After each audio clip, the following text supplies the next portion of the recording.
নগরীর মুরব্বী বাবারা ও যুবক, সুলাইমান আলাইহিস সালাম ওনারে মানতো জিনেরা ওনার থাবে ছিল। আর পিপাড়ার আওয়াজ শুনিতুম শুনতে পেত। আল্লাহর নবী সুলাইমান আলাইহিস সালাম জমিনের উপরে 9 মাইল উপরে দিয়ে যখন যায়, আর যখন নামাজের সময় যখন হইতো, হুদহুদ পাখি এবং ঈগল পাখি এই পাখিগুলোরে বলতো, একটু দেখো এই জমিনটা খনন করলে ভিতরে পানি পাওয়া যাইবে কিনা, একটু দেখো। সেই হুদহুদ পাখিগুলো জমিনের মধ্যে যখন আসিত, আসার পরে জমিন যেই জায়গায় পানি পাওয়া যাবে সেই জমিনটারে চিনতে পেত। সুবহানাল্লাহ বলেন। সেই হুদহুদ পাখি ডাক দিলেন, ও আল্লাহর নবী, এই জায়গার মধ্যে পানি পাওয়া যাবে। আর আল্লাহর সৃষ্টি একটা পাখি যদি বলতে পারে, মাটির নিচের কবর যদি জানতে পারে, আমার নবী মদিনা পাক থেকে আমাদের কবর জানে কি জানে না? এই ক্ষমতা নবীকে দিয়েছেন কে? ও যুবক, ও মুরব্বী বাবারা, গভীর মনোযোগ। আল্লাহর নবী সুলাইমান আলাইহিস সালাম এবার সেই জায়গায় দায়িত্ব দিলেন, ও হুদহুদ পাখি একটু দেখো। দেখার পরে দেখা গেল সেই জায়গার মধ্যে পানি। আর উনি জিনদেরকে বলতে, একটু পুকুর খনন করো, মাটি খনন করো। মাটি খনন করলে পানি বের হতো। সেই পানি দিয়ে উজু করিয়া আল্লাহর নবী সুলাইমান আলাইহিস সালাম উজু করিয়া নামাজ আদায় করে দিত। আর একবার ওই হুদহুদ পাখির পাওয়া গেল না। আল্লাহর নবী সুলাইমান আলাইহিস সালাম বললেন, সেই হুদহুদ পাখি কই? ঈগল পাখি বললেন, আজকে কই জানি চলে গেল।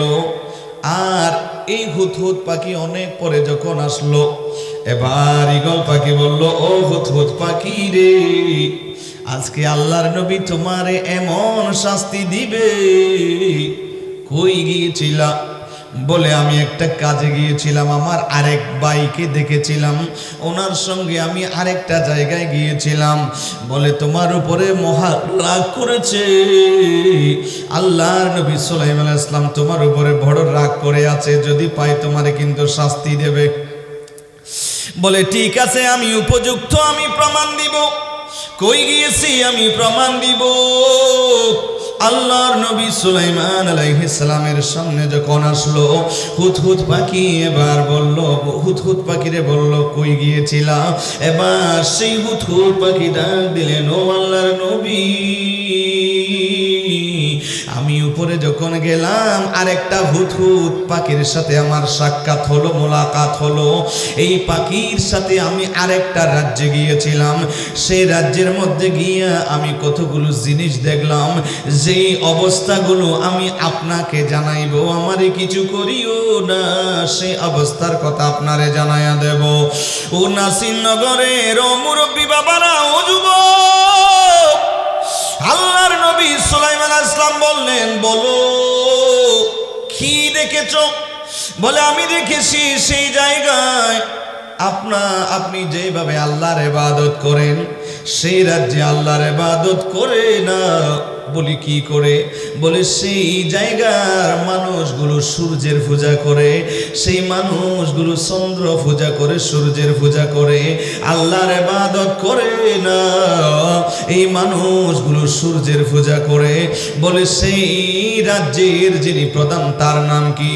বলে, সেই জায়গার একজন রাজা হলো, বাদশাহ হলো, উনি হলেন মহিলা। বলে, ওনার নাম কি? বলে, ওনার নাম হলো রানী বিলকিস। এই রানী বিলকিস উনি হলো সেই জায়গার রাজা। ও যুবক, বাদশা সুলাইমান আলাইহিস সালাম কথাটা শুনিয়া বললেন, ঠিক আছে, তোমার কথা সত্য কিনা একটু যাচাই করব। যাও যাও যাও, আমি একটা চিঠি লিখে ওনারে দেব, এই চিঠির উত্তর দিতে বলিও। এবার আল্লাহর নবী সুলাইমান আলাইহিস সালাম একটা চিঠি লিখলেন, ইন্নাহু মিন সুলাইমান ওয়া ইন্নাহু বিসমিল্লাহির রহমানির রহিম।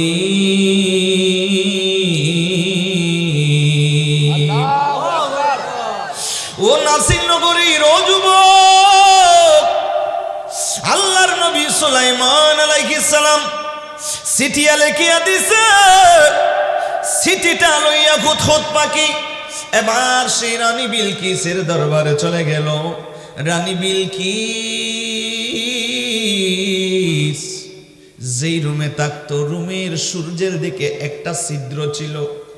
সেই ছিদ্র দিয়ে যখন সূর্যের আলো আসতো, ওনার চেহারার মধ্যে যখন আলোটা পড়তো, উনি ঘুম থেকে উঠিয়া এবার সূর্যের দিকে দাঁড়াইয়া পূজা করত, সূর্য পূজা করত।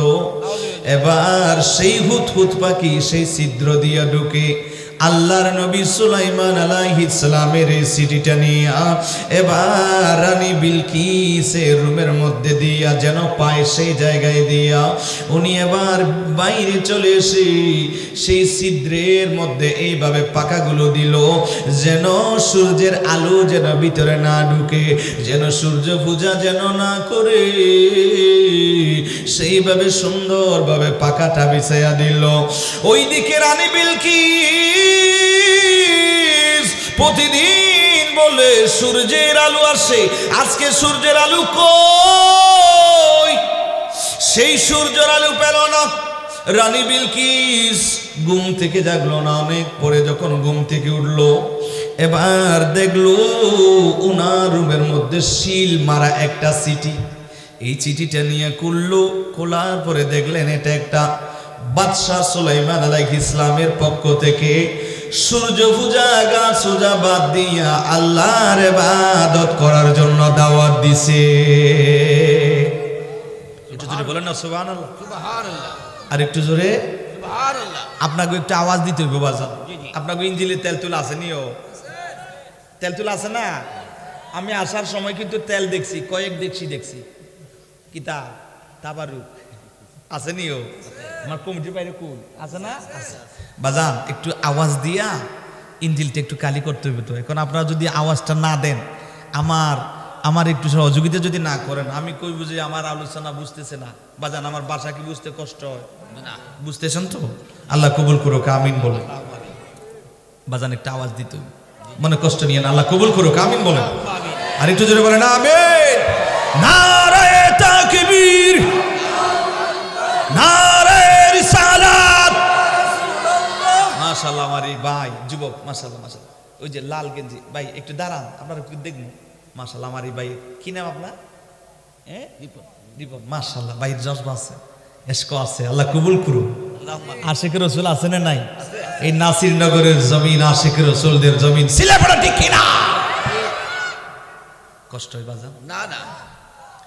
এভাবে পাখি যখন দিল ছিদ্র দিয়ে, যখন আলো আইতেছে না, আসলো না, রানী বিলকিস আর পূজাটা দিতে পারলো না। কিতা আজকে সূর্যের আলো আইছে না? উড়িয়ে দেখে চিঠি একটা, চিঠিটা খুলিয়ে দেখে ইন্নাহু মিন সুলাইমানা ওয়া ইন্নাহু বিসমিল্লাহির রহমানির রহিম। আল্লাহর নবী সুলাইমান ইসলামের পক্ষ থেকে দাওয়াত এসেছে ইসলাম ধর্ম গ্রহণ করবার জন্য। একটু জোরে বলুন সুবহানাল্লাহ। বাবাজিরা রে, এই চিঠিটা যখন পেল রানী বিলকিস, আর উনি বড় জ্ঞানী ছিল, মহিলা হলেও বড় জ্ঞানী ছিল। সবাই সৈন্য যা ছিল সবাইকে নিয়ে, বড় বড় যারা ছিল সবাইকে নিয়ে বৈঠক বসলো। সবাই রে ডাক দিছি, আমার কাছে একটা চিঠি এসেছে এই আল্লাহর নবী সুলাইমান আলাইহিস সালামের পক্ষ থেকে। ওনার কাছে যাইয়া যেন আমরা ইসলাম ধর্ম গ্রহণ করি, নাইলে উনি আমাদের সাথে যুদ্ধ করবে। এখন আমরা কি করব? ওই সৈন্যরা বলল, ও রানী বিলকিস, আমরা ওনার সাথে যুদ্ধ করব, আমাদের সৈন্য কম নাই, আমাদের পাওয়ার শক্তি কম না। ও রানী বিলকিস, আমরা যুদ্ধ করব। রানী বিলকিস বড় জ্ঞানী। রানী বিলকিস বলল, ও সৈন্যরা, না না, কোন নবীর সাথে যুদ্ধ করে পারবা না। যদি বাদশা হয় রাজা হয় যুদ্ধ করে পারবা, আল্লাহর নবী হলে যুদ্ধ করে পারবা না। আগে একটু ট্রাই করতে হবে, পরীক্ষা করা লাগবে উনি কি নবী নাকি উনি বাদশা। যদি বাদশা হয় যুদ্ধ করব, আর যদি নবী হয় যুদ্ধ করব না। সুবহানাল্লাহ বলেন। জ্ঞানী মানুষদের জ্ঞানী কথা। যদি নবী হয় যুদ্ধ করব না, যদি বাদশা হয় যুদ্ধ করব, কারণ নবীদের সাথে যুদ্ধ করে পারবা না। নবীদের সাথে যুদ্ধ করে কেউ পারে নাই, সুতরাং আমরাও পারব না। নবী হলে যুদ্ধ করব না, বাদশা হলে রাজা হলে নেতা হলে আমরা যুদ্ধ করব। বলে কি করব? বলে একটা কাজ করু, তিনি যদি নবী হয় প্রশ্নগুলোর উত্তর দিতে পারবে, যদি তিনি যদি বাদশা হয় তাহলে প্রশ্নগুলোর উত্তর দিতে পারবে না, পরীক্ষায় পাশ করতে পারবে না। এবার সেই রানী বিলকিস কি করলো? মহিলাদেরকে পুরুষের পোশাক পরাইছে, পুরুষদেরকে মহিলার পোশাক পরাইছে। এবার এই ধরনের কিছু লোককে মহিলাদের পোশাক পুরুষকে পরাইয়া বলে যদি নবী হয় অবশ্যই চিনে ফেলবে, আর যদি বাদশা হয় রাজা হয় চিনতে পারবে না। আরেকটা গ্লাস দিয়া বলল, আরে যাও যাও যাও, এই গ্লাসের মধ্যে এক গ্লাস পানি দিতে বলিও, যেই পানি জমিনের পানি হবে না, যেই পানিটা আসমানের পানিও হবে না, এমন একটা পানি দিতে বলিও। যদি তিনি নবী হয় তাহলে পানি দিতে পারবে, যদি বাদশা হয় তাইলে সে পারবে না। এইভাবে একটা গ্লাস দিলেন সৈন্যদেরকে, যাও। এবার সামান্যটুকু স্বর্ণ দিয়ে উপটকন দিয়ে পাঠাইয়া দিছে। এবার বললেন যাও সেই বাদশা সুলাইমান আলাইহিস সালামের কাছে যাও। সবাইরে পাঠাইয়া দিছে, সবাই যাইতেছে। আর বাদশা সুলাইমান আলাইহিস সালাম এইদিকে সবাইরে নিয়ে বৈঠক বসলো, বলবে কি করা যায়। এবার হুদহুদ পাখি উড়ে এসে বাদশা সুলাইমান ইসলামের কাছে চলে আসলো। পাখিটা এসে বলে দিয়েছে, ও বাদশা সুলাইমান আলাইহিস সালাম আপনার কাছে পাঠাইতেছে, আপনার কাছে স্বর্ণ নিয়ে পাঠাইতেছে। বলে কি পাঠাইতেছে? বলে সামান্য স্বর্ণ নিয়ে আপনার কাছে পাঠাইতেছে, কিছু নাস্তা পানি নিয়ে আপনার কাছে খাবার নিয়ে ওনারা আসতেছে। বাদশা সুলাইমান আলাইহিস সালাম জিনদেরকে অর্ডার দিল, ও জিনেরা তোমরা কই? জিনেরা বললেন, ও আল্লাহর নবী আমরা হাজির। বলে ও জিনেরা তোমরা কই? এই রাস্তা দিয়া রানী বিলকিসের সৈন্যরা আসবে, সেই রাস্তাটা একটু স্বর্ণের রাস্তা বানায়া দাও। কি গো সুবহানাল্লাহ কইতেন না? আমার ভাই উড়ুড়ে চলে যেতেছে নাকি? শেষ করে দেবো নাকি বাবা? আলোচনা চলবে তো? ধৈর্য ধারণ করে বসবেন তো? শেষ পর্যন্ত সবাই ধৈর্য ধারণ করে বসবেন, মুনাজাত পর্যন্ত সবাই থাকবেন। মাঝখানে কে কে চলে যাবেন হাত তুলেন। যাবে না, যাবে না, কি গো কেউ যাবে না। গো নাসিরনগরের মানুষ যে সালাক রে বাবা, আল্লাহ কবুল করুক। আল্লাহুম্মা আমিন, আমিন করি না আল্লাহুম্মা আমিন। ভাইজান মহিষবেদ না, জি মহিষবেদ গ্রামের মানুষেরা অনেক সালাক বাবাজিরা। আমি মুরব্বীদের কথা কইতেছি না বাজান, মুরব্বীরা আগের যে বয়স কি এখন আছে না, বাজান? আছে তো হেতারা উঠাই দিল, আমি কিছু কইতাম না, কারণ এই যৌবনকালের সেই বয়স এখন আর নাই। যে যুবক কটা আত উঠে দিছ, সালাক তো এই যুগের যুবক না, এতটুকু উঠাইতে দেরি হয়, নামাইতে দেরি। কিতে হইতে কিতে করিয়া লাগতেছি। আল্লাহ কবুল করুক, আমিন করি। আপনাকে হুঁশ আসেনি বাজান? মনোযোগ আছে তো? আমার যুবক ভাইরা যারা দাঁড়ায় রয়েছেন একটু বসলে সুন্দর হবে। এই যে খালি জায়গা আছে না বাজান, এটা এটা একটু সামনের দিকে চলে গেন। মাশাআল্লাহ খুব ভালো লাগতেছে। আল্লাহ কবুল করুক, আমিন বলেন। আর একটু জোরে বলেন আমিন। আসুন বাজান, কি বলছিলাম, একটু মনোযোগ দিতে হবে। বাদশাহ সুলাইমান ইসলাম কয়, এ জিনেরা তোমরা কই? বলে হুজুর আমরা হাজির। এই যে রাস্তাটা আছে না, আমার সিংহাসনে আসবো, এই রাস্তাটা একটু স্বর্ণের রাস্তা করে দাও। সুবহানাল্লাহ। একটু সুবহানাল্লাহ কইলে জিনারা স্বর্ণের রাস্তা বানায়া দিছে। স্বর্ণেরা এবার আসতেছে গ্লাস, আর এইদিকে ওনারা আসতেছে পুরুষেরা মহিলার পোশাক পরিয়ে আসতেছে। এবার রাস্তা দিয়ে আসতেছে, কেউ কেউ কিছু সৈন্যরা এভাবে ফা দিয়ে গসায়। কি গো, এটা স্বর্ণ নিও, স্বর্ণের মতো লাগে, এটা স্বর্ণ নিও। সুবহানাল্লাহ বলেন। আবার এই রাস্তার মধ্যে ওনারা পরীক্ষা করিয়া দেখে সেগুলো স্বর্ণ, আর একে অপরের দিকে তাকাইছে আর বলছি এই সামান্য স্বর্ণগুলো আমরা নিয়ে ওনার কাছে আমরা লজ্জা পাইব, কারণ যেই মানুষটার রাস্তায় স্বর্ণ, ওই মানুষটা হাঁটার সময় রাস্তা স্বর্ণ,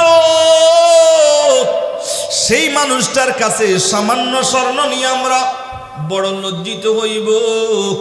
এই স্বর্ণগুলো লইয়া আমরা বড় লজ্জিত হইব। জায়গার মধ্যে ওনারা 1 নম্বর ফিল, 2য় নম্বরে ওনারা আসতেছে। আস্তে আস্তে এবার আল্লাহর নবী সুলাইমান ইসলামের দরবারে আসলো।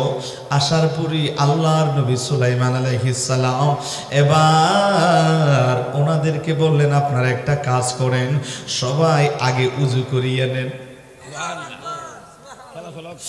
এ মুরব্বী বাবা, ও যুবক, আল্লাহর নবী সুলাইমান আলাইহিস সালাম বললেন, দেখো সবাই আগে উজু করো। আর ওই দিকে উজু করতে যখন গেছে, হাত থেকে যখন জামাটা উঠাইছে আর বলছেন, আপনারা যারা মহিলা পুরুষের পোশাক পরেছেন এইদিকে যান। সুবহানাল্লাহ বলেন না। আর আপনারা যারা পুরুষ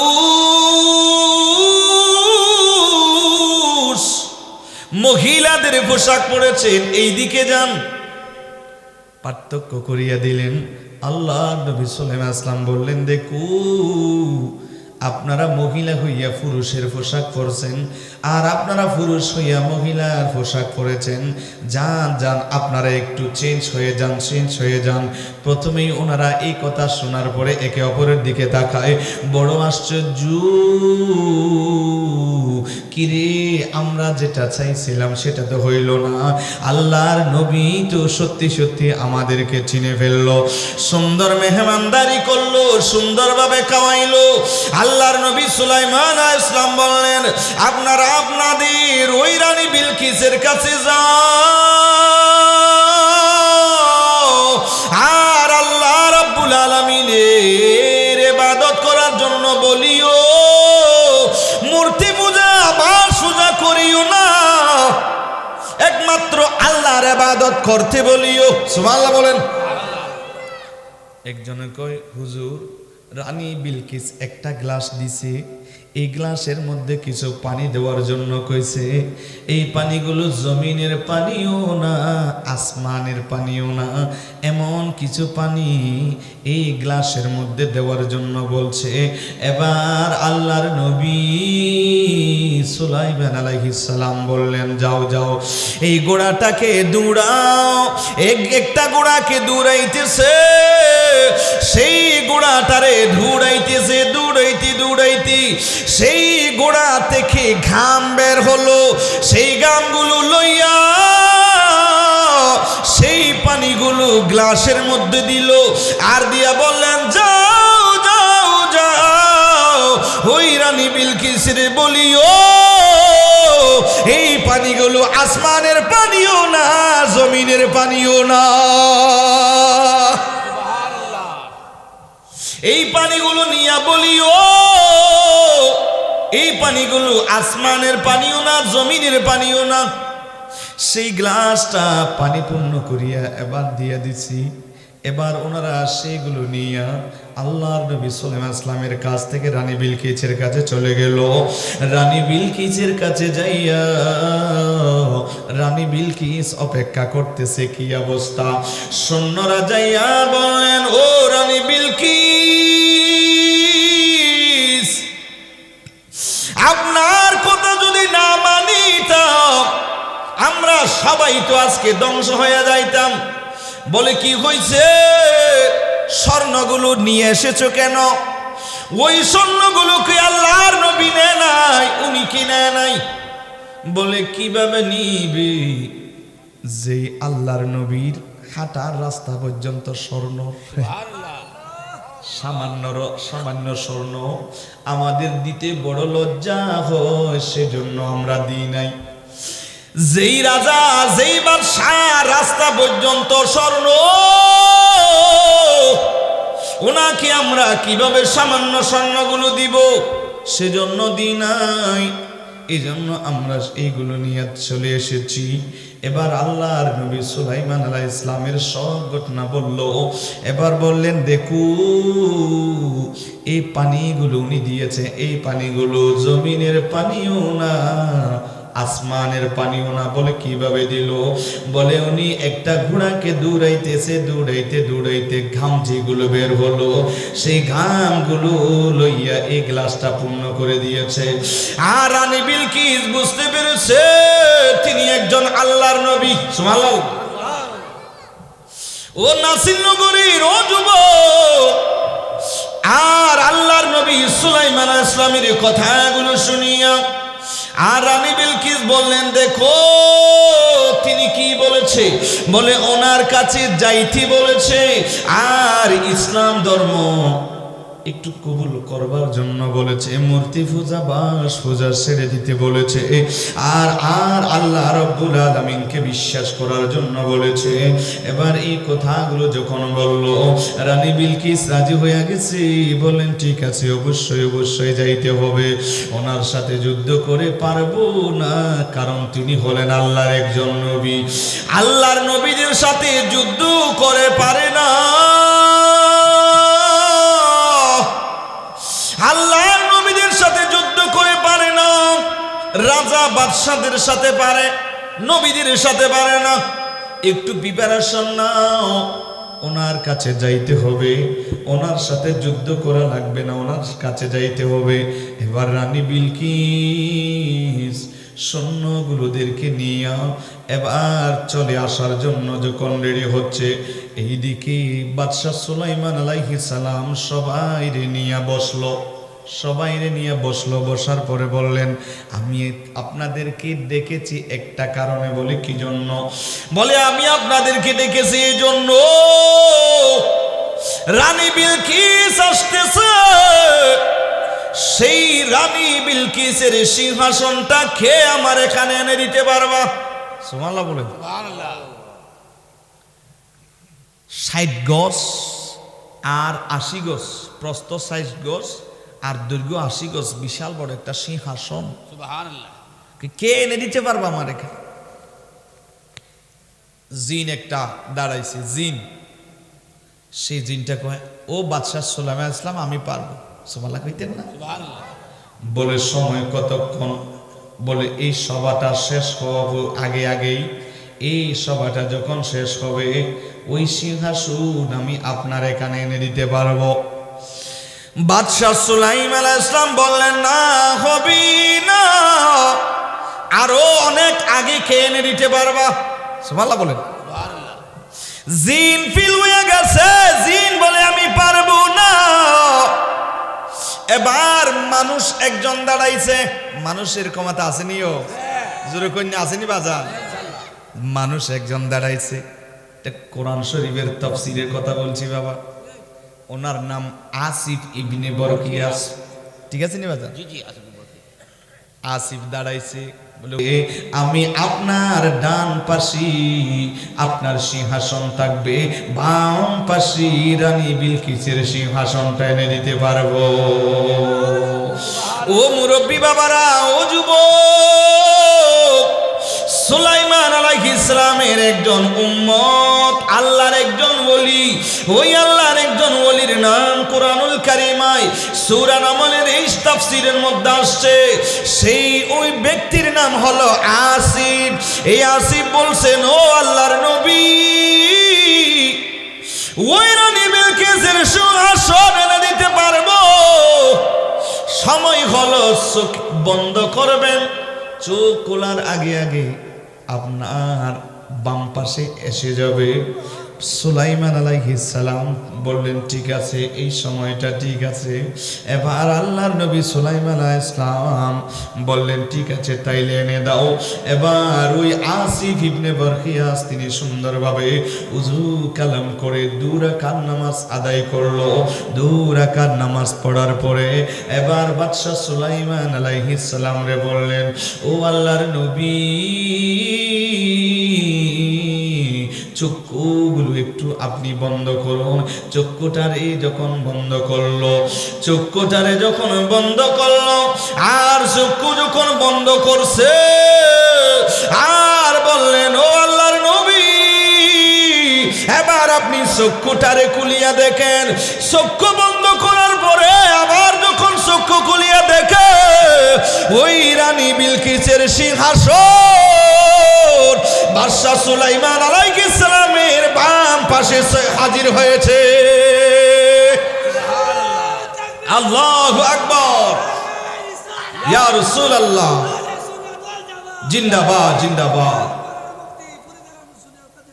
জিন্দাবাদ আল্লাহ কবুল করুন। আল্লাহুম্মা আমিন। বাজান, মানুষের ক্ষমতা আছে নিও, আছে, আছে, জিনের চাইতে কম না বেশি? বেশি।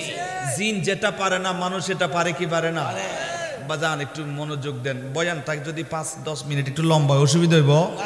ধৈর্য ধারণ করে বসবেন তো ইনশাল্লাহ। আমার আল্লাহ যখন জমিনটারে বানাইলো, জমিন লাফায়, হাদিসে পাক জমিন লাফাইতেছে, ও জমিন এমন ভাবে লাফায়। আমার আল্লাহ পর্বত সৃষ্টি করে দিলেন, পাহাড় জবল আসেনি, আছে না বাজান? মক্কা মদিনা যারা দেখছেন কত উঁচু উঁচু পাহাড় আছে না নাই? জমিনের উপরে পাহাড় যখন বানাইলো, এই জমিনটা স্থির হয়ে গেল, আর লড়াচড়া করে না, লাফায় না। এই জমিন আর লাফাইতেছে না। ফেরেশতারা ডাক দিল, রে মালিক, এই জমিন লাফাইতেছে না, এত দামি এত শক্তিশালী জিনিস আল্লাহ বানাইছেন। আয় আল্লাহ, আপনি কি বানাইলেন? এই জমিন লাফাইতেছে, সেই জমিনের উপরে পাহাড় যখন বানাইয়া দিলেন, সৃষ্টি করিয়া দিলেন, হায় আল্লাহ এই জমিন স্থির, এই জমিন লাফাই না। আয় আল্লাহ, এই পাহাড়ের চাইতে আরো শক্তিশালী জিনিস কি আসেনি? আমার আল্লাহ বললেন, ও ফেরেশতারা রে, আমি আল্লাহ এই পাহাড়ের চাইতে আরো শক্তিশালী জিনিস বানাইছি। ও আল্লাহ, কি বানাইছি? আমার আল্লাহ বলেন, আমি আল্লাহ এই পাহাড়ের চাইতে আরো শক্তিশালী জিনিস বানাইছি, সেটার নাম হলো লোহা বানাইছি। সুবহানাল্লাহ বলেন। সুবহানাল্লাহ। ওই পাহাড়টারে কাটতে পারে যেটা, সেটার নাম হলো লোহা। ও যুবক, আমার আল্লাহ বলেন, আমি আল্লাহ এই পাহাড়ের চাইতে শক্তিশালী জিনিস বানাইছি, সেটার নাম হলো লোহা। সুবহানাল্লাহ বলেন। সুবহানাল্লাহ। ফেরেশতারা ডাক দিলেন, ও দয়ার মালিক, এই লোহার চাইতে আরো শক্তিশালী জিনিস কি বানাইছো? আমার আল্লাহ বলেন, ও ফেরেশতারা রে বানাইছি। ও আল্লাহ, কি বানাইছেন? আমার আল্লাহ বলে, আমি আল্লাহ এই লোহার চাইতে আরো শক্তিশালী জিনিস যেটা বানাইছি, সেটার নাম হলো, আমি আল্লাহ আগুনটারে বানাইছি। সেই আগুন লোহাটারে দমন করতে পারে, লোহারে বাঁকা করতে পারে। এই লোহার চাইতে আরো শক্তিশালী জিনিস হলো, আমি আল্লাহ আগুন বানাইছি। ফেরেশতারা ডাক দিলেন, রে মালিক, এই আগুনের চাইতে আরো শক্তিশালী জিনিস কি বানাইছো নি? আমার আল্লাহ বললেন, হ্যাঁ আমি আল্লাহ বানাইছি। আল্লাহ কি বানাইছো? আমার আল্লাহ বলেন, আমি আল্লাহ আগুনের চাইতে শক্তিশালী জিনিস যেটা বানাইছি, আমার আল্লাহ বলেন, সেটা হলো আমি আল্লাহ পানি বানাইছি। সুবহানাল্লাহ কইতেন না বাবা? আগুনের মধ্যে পানি দিলে নিভে যায় কি যায় না? নিভে যায়। আমার আল্লাহ বলেন, আমি আল্লাহ পানি বানাইছি যেটা আগুনের চাইতে আরো বেশি শক্তিশালী। আমার আল্লাহর কাছে আবার বললেন, রে মালিক, সেই পানির চাইতে আরো শক্তিশালী জিনিস কি বানাইছো নি? আমার আল্লাহ বলেন, ও ফেরেশতারা, আমি আল্লাহ সেই আগুনের চাইতে পানির সৃষ্টি করেছি আরো শক্তিশালী। এই পানির চাইতে আরো শক্তিশালী জিনিস আমি আল্লাহ বানাইছি। ও আল্লাহ কি বানাইছো? আমার আল্লাহ বলেন আমি আল্লাহ সেই পানির চাইতে শক্তিশালী জিনিস বানাইছি। আমার আল্লাহ বলেন আমি আল্লাহ সেটা বানাইছি বাতাস রে। সুবহানাল্লাহ কইতেন না? বাতাসের পাওয়ার আছে না নাই? বাতাসের পাওয়ার আছে। আমার আল্লাহ বলেন আমি আল্লাহ সেই বাতাসের শক্তিশালী জিনিস বানাইছি। আবার ফেরেশতারা বললেন রে মালিক সেই বাতাসের চাইতে আরো শক্তিশালী জিনিস কি আল্লাহ বানাইছেন নি? আমার আল্লাহ বলেন ও ফেরেশতারা সেই বাতাসের চাইতে আরো পাওয়ারফুল শক্তিশালী আমি আল্লাহ বানাইছি। ও আল্লাহ কি বানাইছো? আমার আল্লাহ বলেন এই বাতাসের চাইতে শক্তিশালী জিনিস আমি আল্লাহ বানাইছি। সেটা বলো কিছু আমার বান্দারে আমি আল্লাহ বানাইছি। সুবহানাল্লাহ কইতেন না? সাইকুল বাঙ্গাল আছে না নাই? সাইকুল বাঙ্গাল রহমতুল্লাহি আলাই আছে না নাই বাজান? বাবা শাহজালালিয়া মনি আছে না নাই? শাহফরানিয়া মনি আছে না নাই? বাবা জিরারে আপনাদের আমাদের সকলের পরিচিত সাইকুল বাঙ্গাল আছে না নাই? এই ধরনের আল্লাহ বলিদেরকে মাকবুল বান্দাদেরকে আল্লাহ বলেন আমি আল্লাহ বানাইছি। এদের পাওয়ার ও ফেরেশতারা তোমরা কত জানো নে? এই বান্দাগুলোর এত সুন্দর এত পাওয়ারফুল আমি আল্লাহ দিয়েছি ওনাদেরকে। ওই বাতাসের চাইতে আরো বেশি দ্রুত গতিতে যাইতে পারে। ও যুবক সেই শাইখুল বাঙ্গাল রহমাতুল্লাহি আলাই ওনার এত পাওয়ার আল্লাহ রাব্বুল আলামিন বলেন ওই ওলি আল্লাহদের এমন পাওয়ার দিয়েছি বাতাসের চাইতে আরো দ্রুত ওই ওলি আল্লাহরা দুনিয়ার জমিনে এক জায়গা থেকে অন্য জায়গায় যাইতে পারে। সুবহানাল্লাহ বলেন না সুবহানাল্লাহ। আমার আল্লাহ বলেন আমি আল্লাহ সে বাতাসের চাইতে আরো শক্তিশালী জিনিস কি বানাইছি জানোনি? আমার আল্লাহ বলেন আমি আল্লাহ আমার কিছু মাহবুব বান্দাদেরকে বানাইছি যাদের শক্তি হলো বাতাসের চাইতে আরো বেশি। সুবহানাল্লাহ। হঠাৎ ওই মানুষটা বাংলাদেশের জমিনে আবার কিছু মানুষ দেখে মক্কা মদিনায় চলে গেছে। হঠাৎ বাংলাদেশি ওই সময়ে আবার মক্কায় গিয়ে হজ করতেছে। সুবহানাল্লাহ। এরকম ওলি আল্লাহ আছে না নাই? আছে। জোরে বলেন বাজান আছে না নাই? দেখা যায় মানুষ নৌকা নিয়ে পার হয়, ওই ওলি আল্লাহরা যায় নামাজ বিছাইয়া সেই নদী পার হইয়া যায়। সুবহানাল্লাহ। বাতাসের আগে পার হইয়া যায়। এই ক্ষমতা ওনাদেরকে দিয়েছেন কে? আরো জোরে বলেন কে? আল্লাহ। একটু জোরে বলেন না সুবহানাল্লাহ। আসিফ দারে বলছে আমি পারবো। কতক্ষণ? চোখ বন্ধ করবেন, চোখ খোলার আগেই সেই রানী বিলকিসের সিংহাসন এসে আপনার বাম পাশে উপস্থিত হয়ে যাবে। একটু জোরে বলেন না সুবহানাল্লাহ। ঠিকই হয়ে গেল। আল্লাহর নবী সুলাইমান আলাইহিস সালামের ঠিক তেমনি ভাবে বাম পাশে ডান পাশে সুলাইমান ইসলামের সিংহ, বাম পাশে রানী বিলকিসের সিংহ। আর রানী বিলকিস আসতেছে। বাদশাহ সুলাইমান আলাইহিস সালাম বললেন ও জিনেরা তোমরা কই? রাস্তা না পাকা করিয়া দিলা। রানী বিলকিস আসতেছে, উনিও তো একটা রাজ্যের বাদশাহ, একটা রাজ্যের তিনিও তো রাজা। একটা কাজ করু, দুই পাশে একটু স্বর্ণের ওয়াইল উড়াইয়া দাও, স্বর্ণের দেওয়াল দিয়া দাও। বাদশাহ সুলাইমান আলাইহিস সালাম অর্ডার দিছে।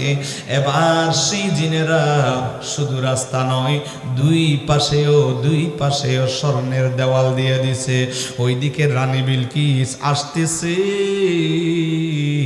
রানী বিলকিস আসতেছে। এবার যখন কাছাকাছি আসলো, এবার দেখলো শুধু রাস্তা স্বর্ণ নয়। ও যুবক, সেই রানী বিলকিস দেখতেছে দুই পাশের দেওয়ালও স্বর্ণ। সুবহানাল্লাহ বলেন। দেখে বড় আশ্চর্য, বলে আমরা রাজা হলাম, আমরা কি ধনী। এই রাজা তো মহাধনী। আপনার রাস্তা রাস্তা শুধু স্বর্ণ নয়, রাস্তার দুই পাশে যেই দেওয়াল আছে সেই দেওয়ালও স্বর্ণ। না জানি তিনি কত ধনী একজন বাদশাহ হতে পারে। এবার রানী বিলকিস আসতেছি। রানী বিলকিস আসার পরে বাদশাহ সুলাইমান আলাইহিস সালাম ওনার জন্য স্বাগতম দেওয়ার জন্য, সুন্দরভাবে রিসিভ করবার জন্য সবাইরে নিয়ে দাঁড়াই রয়েছে। রানী বিলকিস আসতেছে, সবাইরে ইস্তেকবাল দিয়ে গ্রহণ করলো। গ্রহণ করার পরে বাদশাহ সুলাইমান ইসলাম এবার দেখাইয়া দিলেন। ও রানী বিলকিস দেখেন, এই সিংহাসনটা একটু দেখেন। ওনার সিংহাসন দেখা দিছে। রানী বিলকিস বড় জ্ঞানী ছিলেন, বুদ্ধিমান ছিল। আমার সিংহাসন এখানে কেন সেই কথা বলে নাই, বলে এটি তো আমারটাই মতো লাগে। সুবহানাল্লাহ বলবেন, আমারটার মতো লাগে, আমারটার মতো লাগে। আমার সিংহাসন এটা বলে নাই, আমারটার মতোই লাগে, এটা তো আমারটার। এবার বললেন, ও রানী বিলকিস দেখো, সেই সূর্যের পূজা করিও না, সেই সূর্যের মালিকের ইবাদত করো। সুবহানাল্লাহ বলেন। ওই সূর্য কিছু করতে পারবে না, কারণ সেই সূর্য হলো আল্লাহর সৃষ্টি। সুবহানাল্লাহ বলেন। আল্লাহ সৃষ্টি করেছে চন্দ্র সূর্য, বলে এইগুলোর পূজা করিও না, এইগুলোর পূজা করো না। আল্লাহ রব্বিল, আমার আল্লাহ রব্বুল আলামিন জান্নাত দিয়ে দেবে। জান্নাতি ইবাদত করনেওয়ালা মানুষদেরকে আমার আল্লাহ জান্নাত দিবে, যারা গুনাহগার হবে তাদেরকে আমার আল্লাহ জাহান্নাম দিবে।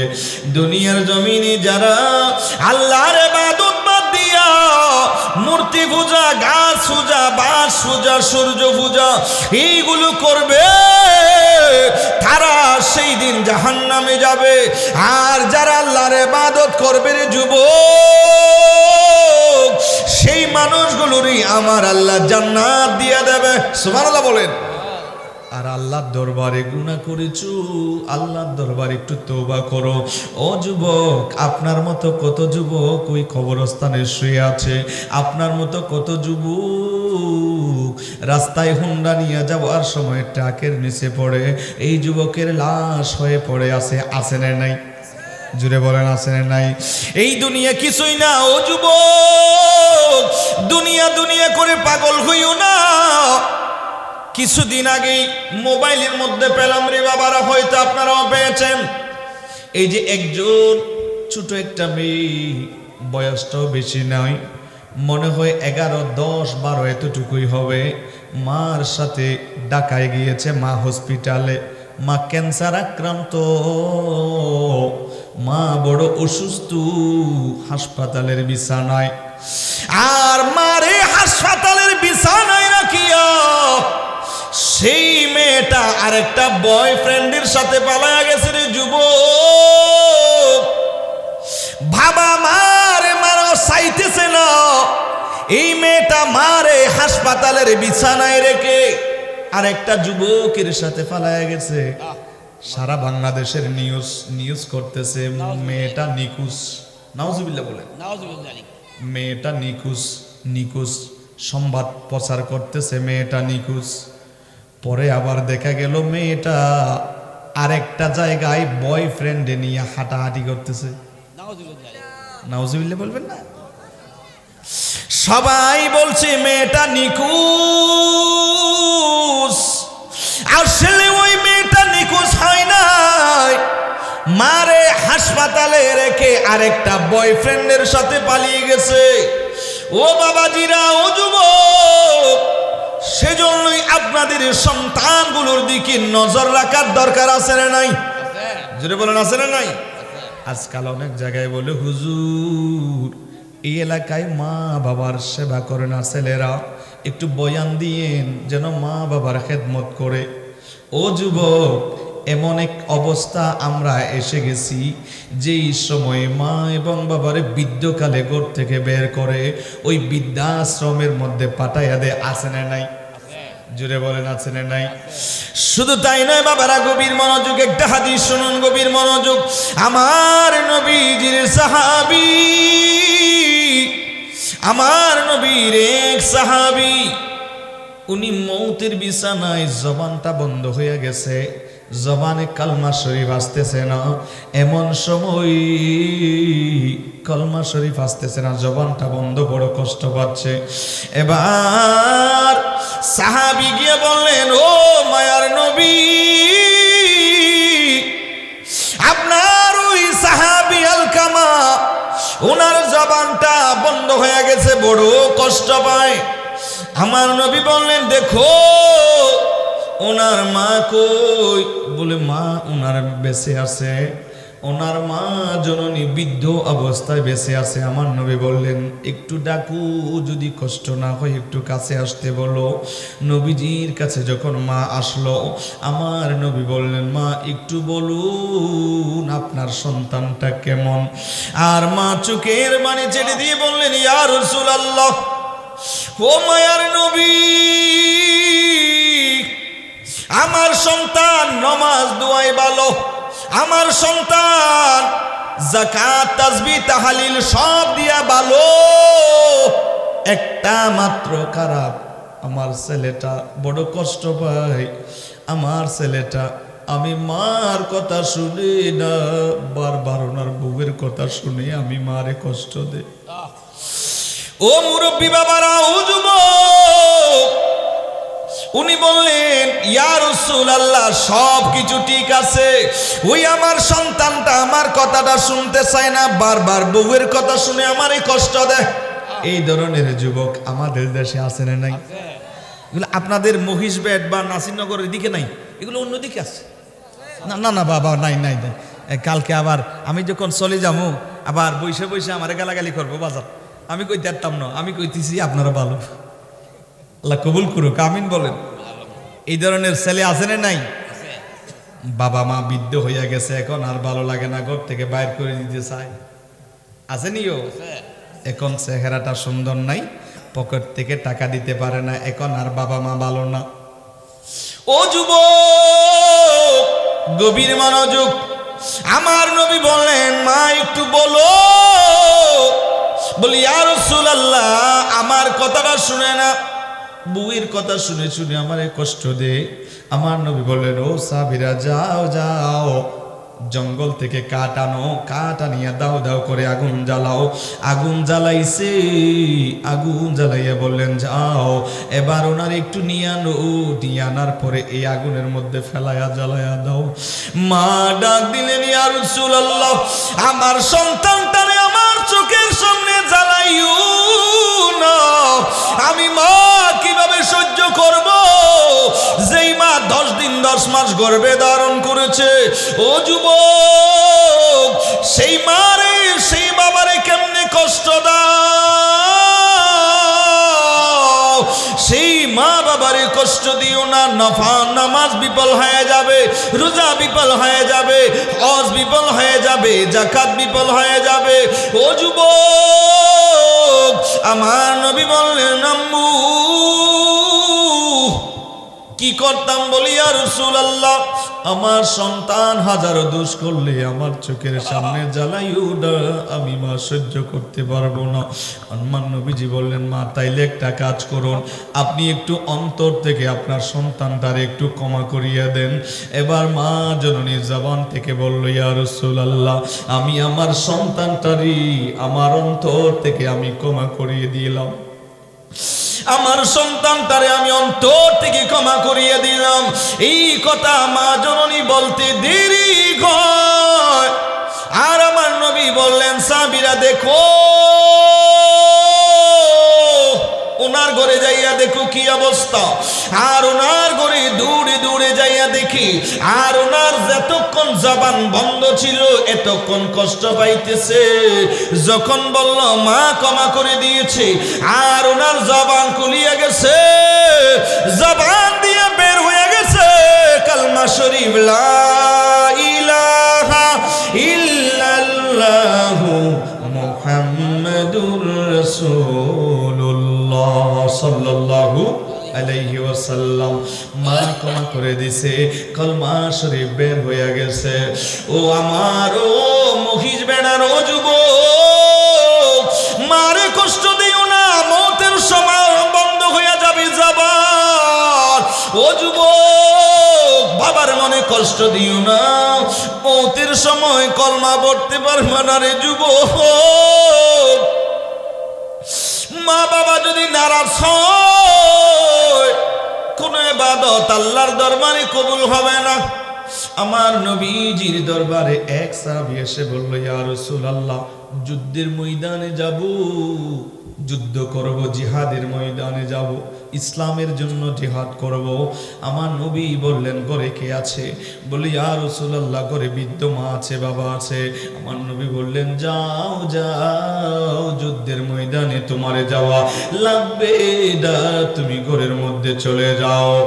ও মায়ার নবী, ঘরে যাইয়া কি করব? আমার নবী বলেন, তুমি ঘরে চলে যাও, আর বৃদ্ধ মা বাবা দুইজনের সেবা করো, তোমারে যুদ্ধে যাওয়া লাগবে না, মা বাবার খেদমত করো, সেই জিহাদের সওয়াব আমার আল্লাহ তোমারে দিয়ে দেবে। একটু জোরে বলেন না সুবহানাল্লাহ। জিহাদে যাওয়া লাগবে না, মা বাবার খেদমত করো। আমার নবীজি একদিন বললেন, সাহাবীরা রে, কোন সন্তান যদি মা বাবার চেহারার দিকে যদি মুহাব্বতে একটা বার যদি তাকায়, আমার আল্লাহ ওনার আমল নামায় একটা মকবুল হজের সওয়াব লিখিয়ে দেবে। একটা মকবুল হজের সওয়াব হয়। ও যুবক, মা বাবার চেহারার দিকে মুহাব্বত নিয়ে তাকাইছো, একটা মকবুল হজের সওয়াব। সাহাবী জিজ্ঞেস করলেন, ফাইন নাজারা কুল্লা ইয়াউমিন মিআতা মাররা, ইয়া রাসূলুল্লাহ, আমি যদি দৈনিক 100 বার মা বাবার চেহারার দিকে যদি তাকাই, আমারে আমার আল্লাহ 100 মকবুল হজের সওয়াব কি দিবেনি? আমার নবী বললেন, সাহাবী শুনো, 100 বার মা বাবার চেহারার দিকে মুহাব্বতের নজর দিয়ে তাকাইছো, আমার আল্লাহ 100 মকবুল হজের সওয়াব লিখিয়ে দেবে। সুবহানাল্লাহ বলেন। 100 বার তাকাইছো, 100 মকবুল হজের সওয়াব দিয়া দেবে। আর 200 বার তাকাইছো, 200 মকবুল হজের সওয়াব দিয়া দেবে। 300 বার, 1000 বার তাকাইলো, 1000 বার সওয়াব দিয়া দেবে। ও যুবক, তবে চোখ রাঙাইয়া মা বাবার চেহারার দিকে তাকাইও না। এই মাহফিল সাজাইলা, বড় খুশি হইলাম, মাহফিলে আসছো, বড় খুশি হইলাম। এই মাহফিল করে কোনো ফায়দা হবে না যদি মা বাবার কলিজায় যদি আঘাত দাও। কথা কোন ঠিক কিনা? ও যুবক, মাহফিলে এসে সব বেশি খুশি হইছি, তবে যদি ঘরে যাইয়া মারে যদি গালি দাও, মার মনে যদি আঘাত দাও, মা বাবার কলিজায় যদি আঘাত দাও, এই মাহফিলে এসে কোনো ফায়দা হবে? কোনো ফায়দা হবে না রে বাবা। আমার নবীজি বললেন, যদি 1000 বার টাকা 1000 বার মকবুল হজের সওয়াব। সুবহানাল্লাহ বলে। গভীর মনোযোগ, এ হাদিসটা বলে আমি আমার বিষয়ের দিকে চলে যাচ্ছি বাবারা, গভীর মনোযোগ। আমার নবীজি বললেন, কোন সন্তান যদি মা এবং বাবা দুইজনের যদি রাজি করতে পারে, রিদার রব্বি ফি রিদাইল ওয়ালিদ, মা এবং বাবা দুইজন রাজি হইয়া গেছে, ওই সন্তানের উপরে আমার আল্লাহ রাজি হইয়া ওই সন্তানের জন্য আসবাহা লাহু বাবানে মফতুহানে মিনাল জান্নাহ। এ যুবক, কোন জান্নাতের 2টা দরজা ওই সন্তানটার জন্য খুলিয়ে দেবে। সুবহানাল্লাহ বলেন।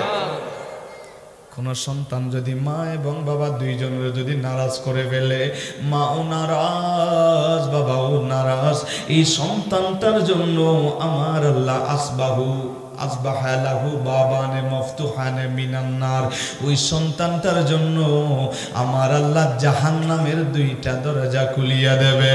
ও যুবক, কি জান্নাতের 2টা দরজা খোলা পাইতে চাও নাকি জাহান্নামের 2টা দরজা খোলা পাইতে চাও? সেটা আপনার দায়িত্ব, আমার দায়িত্ব হলো বলে দেওয়া। কথা বলেন ঠিক কি না? সারা রাত বয়ান করতে হয় না বাবা। কোন দরজা দিয়ে যাবেন? যদি বলেন, হুজুর আমি জাহান্নামের 2টা দরজা আমার জন্য খোলা পাইতে চাই, আমি বলবো, যুবক রে, মা বাবারে গর্তে বাইর করে দাও, মা বাবার মনে কষ্ট দাও, জাহান্নামের 2টা দরজা খোলা। আর যদি বলো যে হুজুর আমি আমার জন্য জান্নাতের 2টা দরজা খোলা পাইতে চাই, আমি বলবো, যুবক মা বাবার মোহাব্বত করো, মা বাবার খেদমত করো, মা বাবার চেহারার দিকে মোহাব্বতের নজরে তাকাও, মা বাবারে কষ্ট দিও না। দেখবা মা বাবা যখন রাজি হয়ে যাবে জান্নাতের দুইটা দরজা খোলা। একটু জোরে বলেন না সুবহানাল্লাহ। এটা আপনার দায়িত্ব। গুনাহ করেছো, আল্লাহর দরবারে তওবা করো। কত বড় বড় অপরাধীদেরকে আমার আল্লাহ ক্ষমা করে দিয়েছে, ঠিক না বলেন? একদিন ফারুক আজম হেঁটে যাচ্ছিলেন, এক যুবক কাঁদতেছে, নতুন মুসলমান হয়েছে। বলে এভাবে কান্দো কার? বলে আমি তো বড় অপরাধী, বড়ই অন্যায় আমি করে ফেলেছি। কেউ কত বড়? বলে অনেক বড় অন্যায় করেছি। বলে আমারে বলো। বলে না আপনারে বলবো না, আমি রহমতুল্লিল আলামিন দয়াল নবীরে বলবো। সুবহানাল্লাহ কইতেন না? বলে আসেন। নবীর কাছে আসছে। আমার নবীজি বললেন কেন কান্দো, কি হলো? বলে ইয়া রাসূলুল্লাহ অনেক বড় অপরাধ পাপ করে ফেলেছি। বলে কি করেছো? বলে ইয়া রাসূলুল্লাহ আমার গুনাহটা অনেক বড়। আমার নবী বললেন বলো তোমার সেই গুনাহটা জমিন থেকে বড় নাকি? বলি ইয়া রাসূলুল্লাহ জমিন থেকে বড়। নবীজি বললেন এ যুবক আসমানের চাইতে বড় নাকি? বলি ইয়া রাসূলুল্লাহ আমার মনে হয় আমার অপরাধটা আসমানের চাইতে আরো বড়। আমার নবী বললেন তোমার ওই অপরাধটা সাগরের চাইতে বড় নাকি? বলি ইয়া রাসূলুল্লাহ আমার মনে হয় আমার অপরাধটা সাগরের চাইতে দামি। আমার নবী বললেন তোমার অপরাধটা সেই পাহাড়ের চাইতে দামি নাকি? বলে হ্যাঁ, সেই পাহাড়ের চাইতেও আমার অপরাধটা আরো বড়। এবার আমার নবী বললেন এত বড় অপরাধ তাহলে একটু বলো সেই অপরাধটা কি? বলে ইয়া রাসূলুল্লাহ বলে বলতে লজ্জা হচ্ছে, আমি কিভাবে বলবো আমার সেই অপরাধের কথা। আমার নবী বললেন আমারে বলো। আর উনি বললেন ইয়া রাসূলুল্লাহ আমি ইসলাম ধর্ম যখন কবুল করি নাই সেই সময় আমার একটা কাজ ছিল, মানুষ মারা গেলে সেই মানুষটার কবরে যাইতাম, মাটি খনন করতাম, মাটি খনন করে সেই কাফনের কাপড়গুলো চুরি করতাম। সেইগুলো চুরি করার পরেই এই কাপড়গুলো পরিষ্কার করে নিট এন্ড ক্লিন করে পরিষ্কার করিয়া ধুইয়া আমি আবার সেগুলো বিক্রি করতাম। এটাই ছিল জীবিকা নির্বাহ, এটাই ছিল আমার পেশা, এটাই ছিল আমার কাজ। বলে কি এরপরে কি হলো? বলি ইয়া রাসূলুল্লাহ ও মায়ার নবী গো, এক সময় একজন মহিলা যুবতী ইন্তেকাল করলো। ওই মহিলারে দাফন করছে।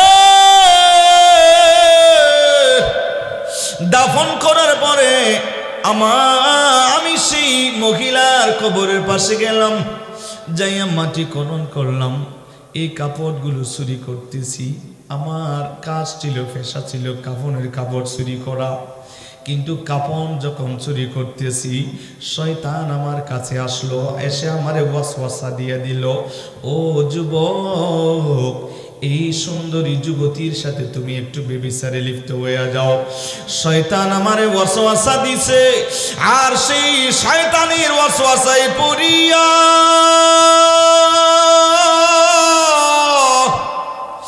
ওই মহিলার সাথে ব্যভিচারের মধ্যে আমি লিপ্ত হয়ে গেলাম।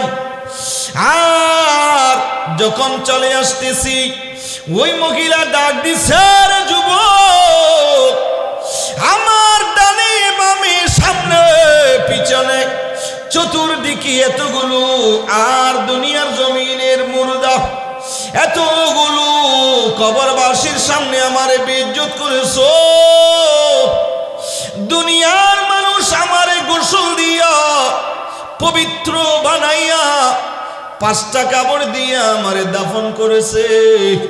আল্লাহর সামনে পবিত্র অবস্থায় যেন যাইতে পারি, আমারে তুমি পবিত্র অবস্থায় আল্লাহর কাছে যাওয়ার ব্যবস্থাটা তুমি করলা না।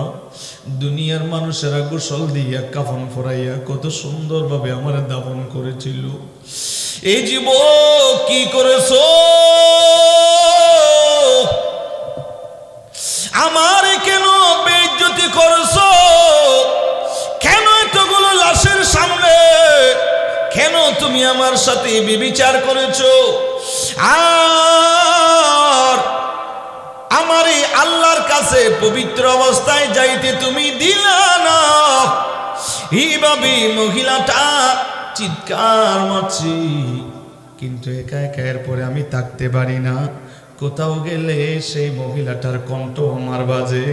সেই মহিলাটা এখনো পর্যন্ত আমারে পিছনে পিছনে বলে, যুবক কেন তুমি আমারে বেইজ্জতি কেন করেছো, কেন তুমি আমারে নাফাকি করে দিলা এইভাবে ভাবে, এই অপরাধ আমারে কি আমার আল্লাহ মাফ করবেনি?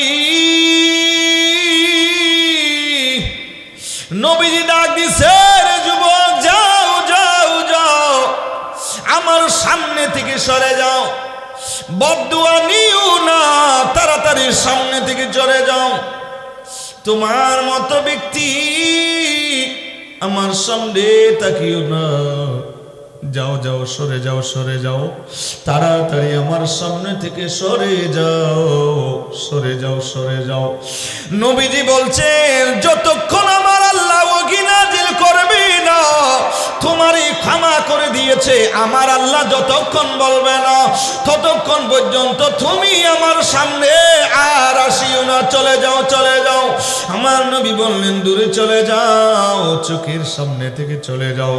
এবার এই যুবকটা চলে গেল, দূরে চলে গেল, জঙ্গলে পাহাড়ের দিকে চলে গেল, গুহার ভিতরে ঢুকে চোখের পানি ছেড়ে ছেড়ে কান্দে, রে মালিক আমার জন্য দুনিয়ার সব দরজা কি বন্ধ, আমার জন্য কি কোনো দরজা খোলা নাই, কোনো দরজা কি আমি খোলা পাবো না? এইভাবে ওই যুবক কাঁদতেছে। আর এমন সময় একদিন দুই দিন তিন দিন যাইতে যাইতে 40 দিন যখন হয়েছে, আমার আল্লাহ জিবরাইলের মাধ্যমে ওহী নাজিল করলেন, আর আমার নবীরে বললেন, ও মায়ার নবী, ওই যুবকরে একটু ডেকে বলিয়া দাও, ওই যুবকের কান্না চোখের পানি আল্লাহর দরবারে কবুল হয়েছে, আমার আল্লাহ ওই যুবকের ক্ষমা করে দিয়েছে। সুবহানাল্লাহ বলেন না? ও নাসিরনগরের মুখিজ বেড়ার যুবক, আমার আল্লাহ রব্বুল আলামিন ওই ধরনের মানুষটারও আমার আল্লাহ ক্ষমা করিয়া দে। আর গুনাহ করেছো, আল্লাহর দরবারে একটু তওবা করো, আল্লাহর দরবারে একটু গুনাহ ক্ষমা চাও, আমার আল্লাহর দরবারে সিজদায় পড়ে একটু কান্দু, দেখবা আমার আল্লাহ আপনারেও ক্ষমা করিয়া দেবে, আল্লাহ রাব্বুল আলামিন আপনারেও ক্ষমা করিয়া দেবে। ও যুবক, সেজন্য আল্লাহ রাব্বুল আলামিনের দরবারে যাওয়ার আগে দুনিয়ার জমিন থেকে ঈমান এবং আমল এগুলোকে নিয়ে নাও। দুনিয়ার জমিনে টাকা জোগাড় করেছো আর সুন্দর ঘর বানাইছো, ও যুবক, ও মুরব্বী বাবারা, ও পর্দার অন্তরালের আম্মু, টাকা পয়সা ধন দৌলত বাড়ি গাড়ি এগুলো কবরে যাবে না। হুজুর কবরে কি যাবে? কবরে যাবে হলো আপনার ঈমান এবং আমল। কথা বলেন ঠিক কিনা? কবরে যাবে আপনার ঈমান এবং আমল। সেজন্য রে যুবক, কথা বাড়াবো না, আমার বাবাজিরা প্রত্যেকের কদমে হাত রেখে বলবো, ওই কবরে যাওয়ার আগে ঈমান এবং আমল নিয়ে যাও। আজ বিদেশের জমিনে যায় বিশাল বড় একটা লগেজ নিয়ে যায়। ও যুবক, একটু ভাবুন অন্ধকার কবরে কি নিয়ে যাইবা, একটু ভাবুন কবরের মধ্যে কি আপনার সঙ্গী হবে, কি নিয়ে কবরের মধ্যে যাইবেন, একটু করে ভাববেন। কারণ ওই কবরে আপনার সঙ্গে কেউ যাবে না, যেই জিনিসটা যাবে সেটা হলো আপনার ঈমান এবং আমল। কথা বলেন ঠিক নেবে ঠিক?